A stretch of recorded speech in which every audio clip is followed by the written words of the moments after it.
Welcome back to another video where we unweave the vibrant language tapestry that is known as Singapore English. So, for visitors coming to Singapore and for Singaporeans going abroad, we are here to help you reduce embarrassment and save you from any funny misunderstandings. Like our first video, linked in the description, we share another 10 English words that have a slightly different meaning in Singapore.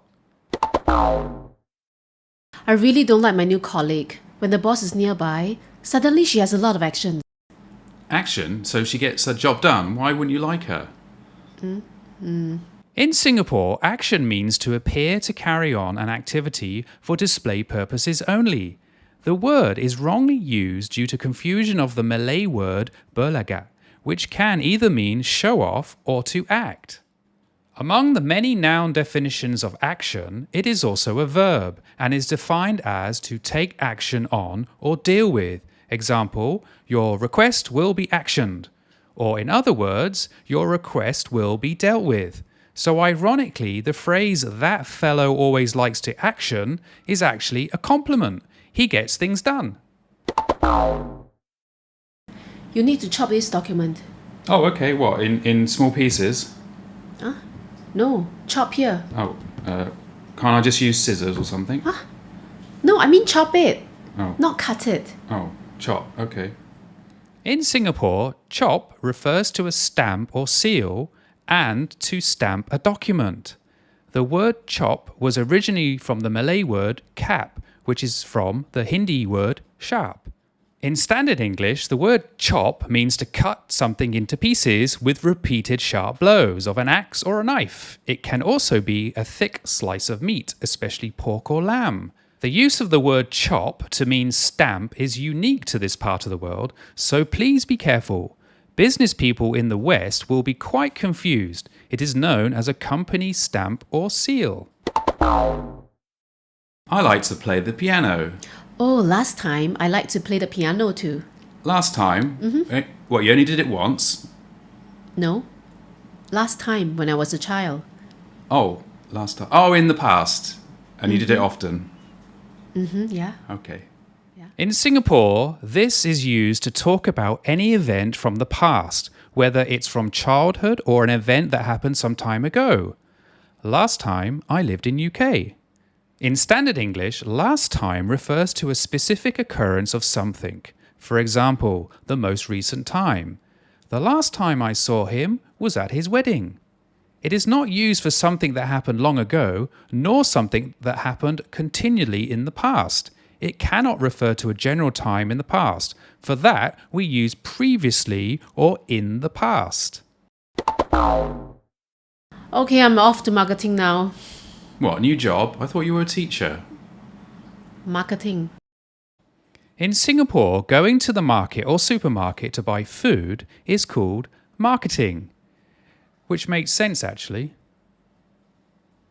In standard English, marketing is used to describe what companies do when they promote a product. Well, I used to get very high marks, because I'm so good at mugging. What, you were hanging around with criminals for cheating? Huh? In Singapore, to mug is to cram for an examination. A mugger is therefore a hard-working student who memorizes their notes ready for the exams. In standard English, mug means to attack and rob someone in a public place. He was mugged by 3 men who stole his bike. Mugging, mug up, in the sense of learning and revising, is a legitimate English informal definition. However, this usage is not in common use in the UK. Singapore has incorporated some British slang from the colonial era into their everyday speech, and as such, the definition of the word mug has remained the same ever since the British left. So, if you decide to announce you are mugging in England or the USA, please explain yourself before someone calls the police. Open the light. Open the light? I don't want to open the light. It's dangerous. I'm going to get electrocuted. What? In Singapore, open the light means to turn on a light. Open is derived from the Chinese Mandarin word kai, which within a phrase can mean to both open and turn on. The use of open to mean turn on is limited specifically to lamps or lights. In standard English, open has many meanings. As a verb, it means to move a door or window so as to leave a space allowing access and vision.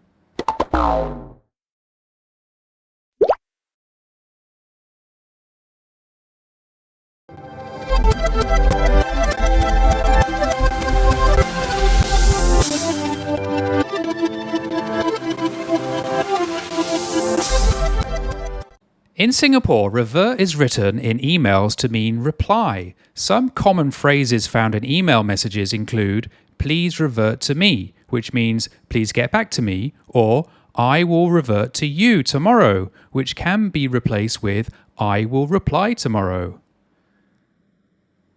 The standard definition of revert is to regress or go back to a former condition. Revert, to me, literally means they are asking you to become them. Here is an actual use of revert. After the frog betrayed the princess, he reverted to his amphibian form. I'm so sad because my customer scolded me today. Eh? What, your customer thought you were a child? In Singapore English, when an adult reprimands another adult, it is known as scolding. This is based on the Mandarin word ma, which in a phrase can mean yell or curse at anyone. Scold in standard English is generally used to describe what adults do to children. Instead, an adult would have a go or reprimand another adult. Oh, I'm so shag. I've been so busy from morning till now. Shag. Okay, let's keep this PG. In Singapore, shag means to be extremely tired.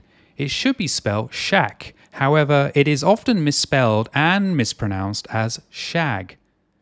In standard English, shag is a slang word for having sexual intercourse.